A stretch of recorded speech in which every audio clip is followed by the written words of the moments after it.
Welcome to Making It Fun, everybody. I am your host from Michael Miller Fabrics, Rob Appell, and I am super excited you are here. Today, I'm going to walk you through the very basics of binding any quilt project. That's right, I was working on the free motion of this basic burst block style project, and I thought, wait, I can show all of you how to do binding on any project at all. So let me slow it down and take you through the steps. Let's get started.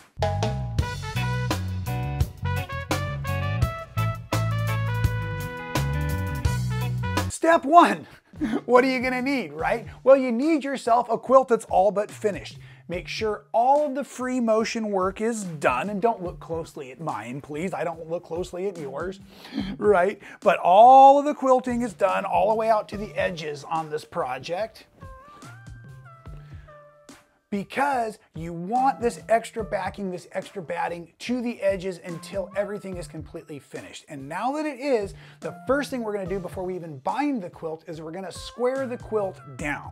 How do I square my quilts down? Well, very slowly and systematically. And as I square this quilt down, I'm actually not gonna even look at this edge as much as I'm gonna look at this seam allowance over here. So these blocks were 10-inch raw blocks. So they're gonna finish it, well, on the edge, 9 3/4, right? Because I lost a quarter in here. So make sure you have a ruler that is larger than what you need, not necessarily longer, but wider. Okay, so when we come down here, I'm gonna start by coming to my 9 3/4 inches mark. Sorry, I'm saying that I'm gonna come to 9 1/2 to give my extra. That's what I want. I said 9 3/4, but I want my 9 1/2, and that's gonna give me a super clean outside edge here. Somewhere in my pile is the rotary cutter. Okay, so then all we do is we cut, and I'm gonna come back here and separate that corner there very easily. And now I'm gonna move the ruler up, keeping my 9 1/2 inch mark running down my seam allowance very nicely. And I'm gonna go through and I'm gonna trim through all of this. And you might even be saying at this moment, gosh, Rob, what about a spot like that where the batting is gonna show through? No problem. I'm gonna teach you how I love to do my binding, which starts on the back and finishes to the front. So we're gonna have enough extra to pull through there. But anytime you've had some things that have gone wonky, you could always reduce this. So if I was cutting 9 1/2, I could always come down and cut 9 1/4. I'm squaring to the interior seam. Is if this always looks equidistant to the outside edge, then you're going to give the perception of a square quilt. Notice how I had to use the word perception of the square quilt, because I have yet to make a square or even a rectangular quilt yet. Hopefully you understand my humor in that. I'm just gonna work down this side here while you're watching me, and then I'm gonna quickly finish the other two sides.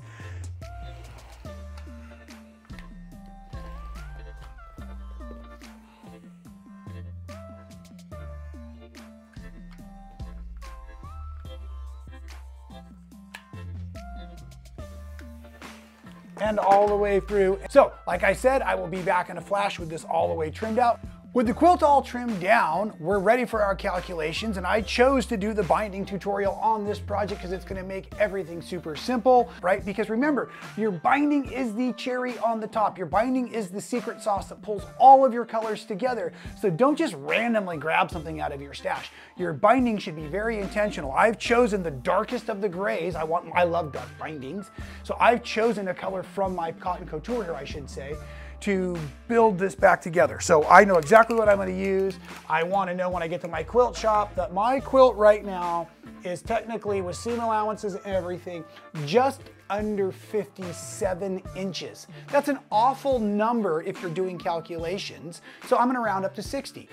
Because I've rounded up, and we're gonna miter our corners, I'm already starting to account for that a little bit.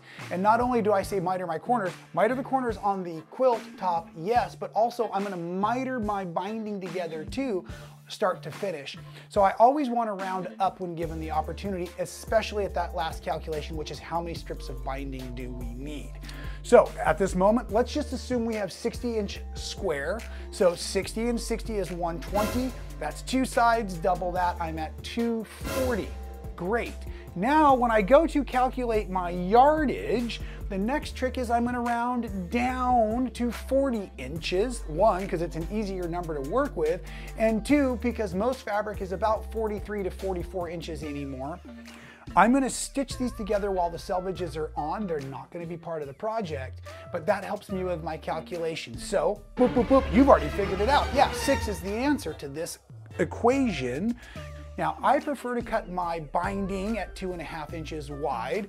So 6 times 2 should be 12, and another half of 6 should be 3, so I need 15 inches. So a half of a yard is plenty for my 58 by 58 square quilt. I hope that's how you calculate it. Of course, you could have mathematically gone all the way around, and if you're trying to average and all that stuff, don't forget, because of the mitered corners, we're gonna lose an inch at every corner as well. So I like my fast and easy tricks. Round up the size of the quilt, round down the size of your fabric, and you'll get really close quickly. Now, if I would not have had such a nice calculation at 240 divided by 40, and I would have come up with like 6.2 or 6 point, anything over 6.0, I'm gonna make a 7th strip. I'm gonna cut my strips at, like I said, 2.5 inches wide. I have 6 of them right here, but if I would have been just even a decimal at all over, we would have gone to 7 strips, and I still may, because my calculations are basically spot on for what I need. Before I even start cutting these, I spend time at the ironing board, and what I do is I iron it really nice. I wanna get all of the creases and everything out of this strip of fabric, my half yard, whatever it is I've got, okay? The other thing I'm gonna do is I'm gonna now trade in that square I had for a nice long 24-inch ruler. And that's really important because accuracy here really does count because of the way we're gonna put our bindings together. I don't want my strips to be folded and folded and folded so that I can cut this with a small little ruler. I want only one fold, so that this strip was very nicely cut with a ruler, and I love these 1/2-inch sided rulers so that when I laid this down here, I was looking directly at that line as I was cutting. And I have done just that. I have cut our 6 strips that I think we need. It actually may be easier to show you before we go over to the machine, the simplicity of how we're gonna lay our strips. So we're making seam allowances, so our fabrics are right sides together, even though we're looking at solids. And I did mention I'm gonna leave my selvages on.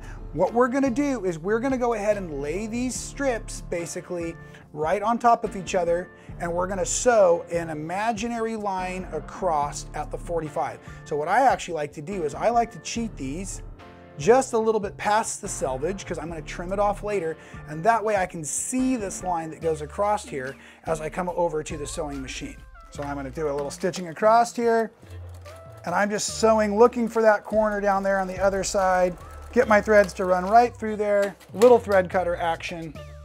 And then as I come away, what I like to do is I like to go ahead and just open it right now to make sure that the miter worked and I don't have any corners that have gone odd or anything like that, because I can always just cut this open with a seam ripper, or if I was long on my calculations, a rotary cutter, and just start over. Okay, so now because we're dealing with solids, we have to pay attention to right sides or right, or right sides up. So now this is my right side, and I just keep it going right into the sewing machine this way. Now it's sitting here, or this might be slippery for the moment. So I'm gonna take my next strip that is a solid. It is also right sides together now, lining them up just the same as I did, and starting at this top corner. My eye is looking to the bottom corner. And I just sew that imaginary line.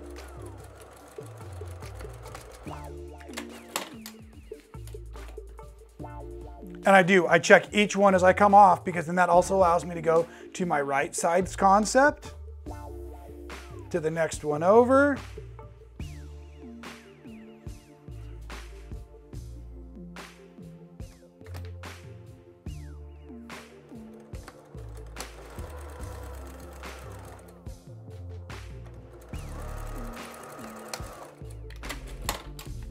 And as I finish my last seam, again, looked perfect. Now what I'm gonna do before I even get ready to iron is I'm gonna come back here and carefully just use my rotary cutter kind of freestyle here. And I'm gonna trim this down as if I was creating my 1/4 inch, and I'm cutting off all of those little tabs there. So then as I do that, I kind of start to let it fall behind me. I'm also double checking to make sure that everything has stayed right sides together, because there's nothing more frustrating. Of course, you'll notice it at the iron, but my goodness, you still have some reworking to do. I prefer to start with all of my extra fabric here on the left-hand side of my body. I'm very, very right-handed. And I still even have the selvage down on here because I'm gonna start with a long tail, so I haven't trimmed anything off I don't need. But I'm now just folding this wrong sides together, right sides out. I'm using steam in my iron to really help set this seam. And I'm going to go all the way down through that first seam allowance at that mitered corner. Now here's a really cool trick that I've been using for a lot of years, and I see they're even making fun tools like that, but if you're like me, you've got a couple of these things laying around. This is the inside, or what was covered in thread a moment ago before I started quilting. So this is a spool. And what I like to do is I like to wind these onto the spool, but I like to make sure that my raw edges are up as I do this. And then I like to wind it onto the spool this way. Don't wind it too tight because you'll start to get wrinkles and stuff in it. Why do I wind it onto the spool? Well, I wind it onto the spool so I can set it onto my sewing machine and make my life so much easier. So with your binding all set, pressed in half, all of those seams joined, it's time for us to start to stitch it onto the machine. So, like I said, I like to just drop this onto my extra spool holder here. It just keeps everything up and out of the way. So my binding is now on the machine nice and handy. You probably can't see it. It's just been moved slightly out of the way here. Secondly, I'm gonna go ahead and start basically on any side of the quilt. Now, if this quilt is symmetrical, so it doesn't matter. But if you're doing a quilt that has a obvious top and bottom, I like to start down at the bottom, just in case the final seam doesn't go fantastic. I'm just going to start about in the middle of this, and we are going to start on the back of this quilt. Now, let me just stop right away and tell you that this is not a quilt judge. This is not AQS certified approved method. Your quilt judges will eat you alive if you do it this way, and that is just fine with me. I've been doing it this way for a million years. I've actually done every single quilt this way, and all of the judges have hated it, so I am 100% consistent. I don't get my quilts judged, so I don't care. Bottom line, that's how it works for me. If you are going to enter your quilt in a quilt contest, you are certainly welcome to use this first method, but start on the top so that you then fold your finish edge to the back and hand stitch it down. That's what they want to see. I want my quilt done so I can start another one tomorrow, and therefore I'm going to stitch from the back first, and I'm going to finish by machine on the top, and that's where the judges just wig out. Anyways, we're not judging here, we're just quilting at making it fun. And because I've said that, don't you dare look at all the thread balls on the back of my quilt. I have not done my trimming and cleaning yet. It's not gonna get totally pretty, but it's not terrible. I was using a thread cutting system, and I prefer to trim and bring my threads to the top. Long story short, I learned my lesson once again. I have some work to still do, including putting this binding on. I am going to now lock in my edge guide at 1/4 of an inch. I'm going to take and pull off about 10 or so inches of tail, and I'm going to start basically right around that middle seam on my project. At the bottom, I'm leaving that tail to start with. I'm dropping my presser foot, and I'm going to immediately do several stitches to lock it into place because I'm going to be tugging and pulling on this possibly later on. Now from this moment on, we're just going to do business as usual, and do your best not to be pulling at the binding. Just let your feed dogs do all of the work.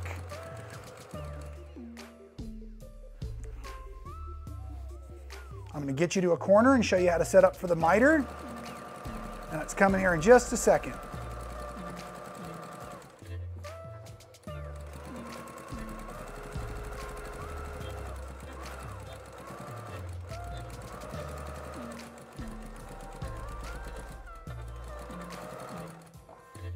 Okay, so we're approaching step 1 to a awesome mitered corner. So what we're going to do is, you can probably even see those little black marks on my foot. Those black marks I made myself with a Sharpie marker. That is 1/4 of an inch. And this edge right here, I'm going to sew until it's 1/4 of an inch, back stitch, cut my threads, and now here comes the fold. Let me do it on the big camera so you can really see what we're doing. What I do is I take it and I first fold it up and out of the way here, and then back down on itself. And your check that you're looking for to make sure you're going to get a beautiful miter is that this edge is lined up, this outside edge is lined up there, Everything's nice and clean. That edge up top is still lined up beautifully. Now we come back in. We're just gonna start at a 1/4 inch down now. I'm going to take a couple stitches forward, back stitch to where my brain feels like those threads cornered and matched. And now I'm gonna sew all the way through the binding with my 1/4 inch seam allowance until I get all the way down to the other corner, and I'm gonna do it again. So I've got 3 more corners to do until I can flip this thing. Oh, I can't even flip it over yet. I have 3 more corners to do until I can show you how to put these tails together with a mitered seam so that it's perfect. Let me get these 3 corners out of the way and I will be right back to show you how to join our binding tails. Got all 4 corners in, they've come out beautiful so far. Now I'm literally just approaching, I'm probably 10 or 12 inches back from where we started. Gosh, maybe even more than that. What I want to do is stop with about 6 to 8 inches. For me, this is the most difficult step to manage with my hands, because if I get too close, then it's hard to manipulate the fabric, and if I get too far away, my accuracy level goes down. Watch as I explain.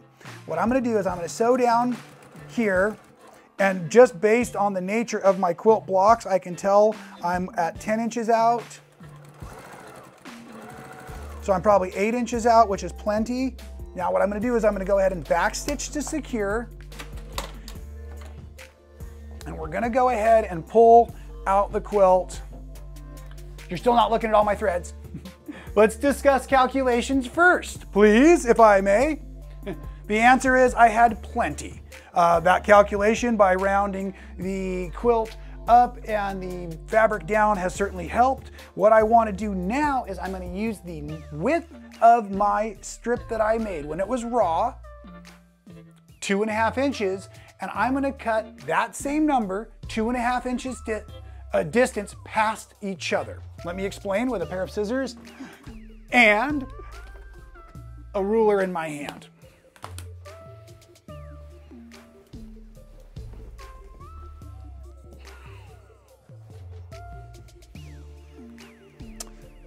So I come to where I'm about in the middle of my opening, and I'm going to trim past the 50% point. A really straight line if I can. Now from this point, I'm going to come, because my binding strips were originally made at 2.5 inches, I'm going to cut them at 2.5 inches. Look at me lay my scissor right on that 2.5 inch mark for one more straight cut, just like that. So I have a 2.5 inch overlap. It's at this point that my hands always feel a little frustrated, a little bit like I just wish I had more space in here. But if you let this open too long, your distances just can get a little bit different. And you know, this is just one of those things. So at any rate, what we're gonna do is we're just gonna lay ourselves right sides together. We're gonna make sure that our bottom seam here is still touching our bottom seam there. And what I like to do whenever possible is I want to get a straight pin in here. And what I'm going to try to do is I'm just going to try to straight pin that straight edge out there, okay? And then I'm going to grab a second straight pin and I'm going to get it up here along this top edge too. Now that's where we're going to start, so I'm not going to drag it all the way to the corner, but I'm kind of securing both of those edges, because what happens is I've got to now wad this and manipulate it and move it and bring it on over here. Now it is also a little bit confusing because we're right sides together with solids. If I had used a print, it would be easier to see, but as I said, I have those edges lined up very easily. The edge guide has been rotated out of the way,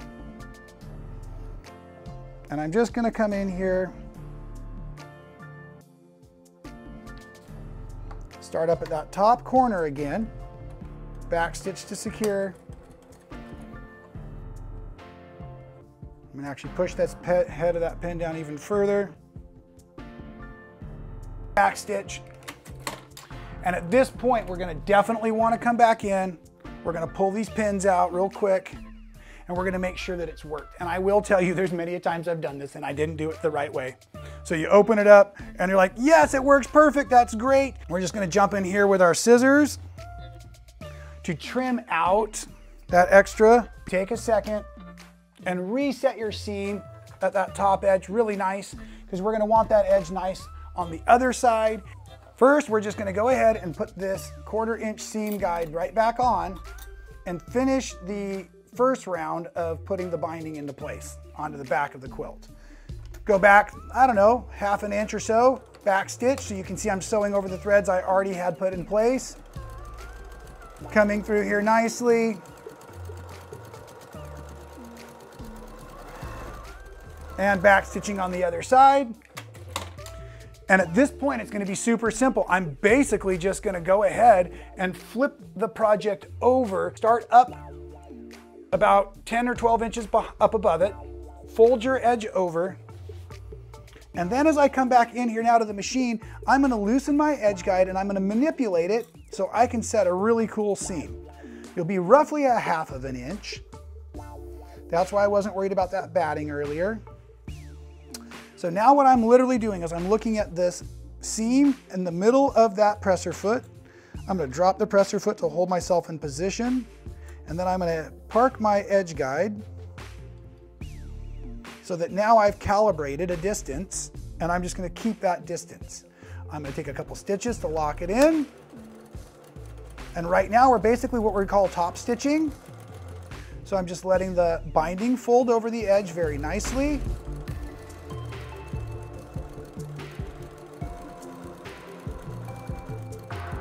Keeping a nice equidistant binding as I go around. I like to tuck in any loose threads I've got.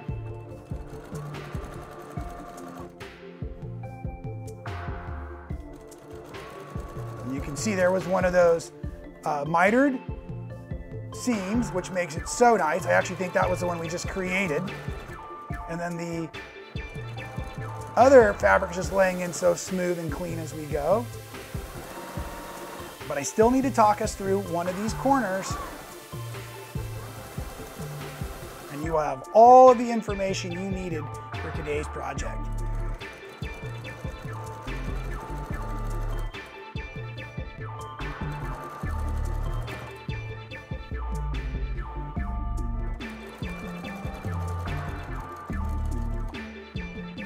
Okay, I'm gonna stop here at about 4 inches out. So the edge, the perpendicular edge I'm approaching is about 4 inches away from where the needle is. I'm going to come over here and grab my lovely stiletto or a seam ripper or a pair of small scissors, whatever you have that will work for you to make a nice little folded edge in here and do a little bit of manipulation without poking yourself with the sewing machine's needle. I stopped at 4 inches out so that I could begin manipulating the new edge, this perpendicular edge, by taking it, and the edge I'm on is going to run through, and the edge I'm going to is going to fold up over on top of it. So I'm just preparing this edge now. I'm giving myself a basic little fold, maybe even a finger press, just to prepare the cloth. Keeping my fabric nice and square on the table. I don't know if you noticed, but I keep shifting it so that all the weight, even though I'm standing while I'm sewing, the weight's off. Now, as I'm starting to come in here, great. You can start to see that corner approaching the needle. Now, what I'm gonna do is I'm gonna put my stiletto in that crease right there. I'm gonna fold it up and over like a package, and I'm gonna take it out and I'm gonna poke it. Then I'm gonna roll the other piece of, or the other edge over. And now you can see we've got a beautiful mitered corner. I can see the needle is dropped into the folded edge, the new edge. And so it is time for me to lift my presser foot. I'm gonna rotate the whole project around. Now this is where you gotta know your own sewing machine. My sewing machine has a tendency every now and again to get the corner caught under. So I like to help it as I drop the presser foot. And now I'm just going to begin stitching in the new direction, encouraging as I go. We are back to top stitching as usual. Super simple. We have 1 corner down, 3 to go.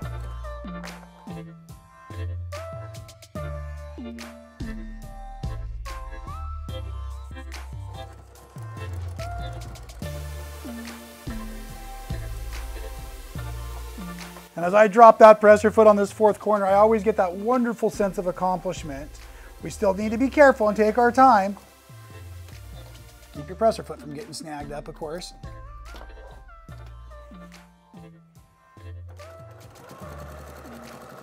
Because now as I'm approaching on this last seam, you're gonna feel all your binding just rolling right perfectly together. Give a little bit of a tug. Now I'm starting to pull a little bit back on the quilt here, and that's just keeping everything lined up in these last few moments as I put this last few inches of stitching together here on our super easy machine binding. And there it is. I'm gonna come right back into where I started from. 240 inches ago, I have cut my threads. I'm gonna pull it right out, and you can see the whole quilt is now awesome, totally bound, machine quilted, and I have other tutorials for you on the step-by-step process of building the patchwork and the way I handled the 3 different motifs in the machine quilting process on my new Juki J150. Super fun video as well. Today was all about the basics of binding. I certainly hope you learned some easy, quick steps of ways you can calculate your own yardage without even a calculator in your favorite quilt shop. And when you do, please tell them that Rob from Making It Fun said hello. Michael Miller Fabrics, Mr. Mike, Rob Appell himself are all super excited that you're in your local quilt shops, that you're making quilts, and that you're joining us right here for all kinds of fun. Please make sure that you are subscribed. Hit the little bell to be notified in case I decide to go live and do something wild and crazy. We will see you next time right here at Making It Fun.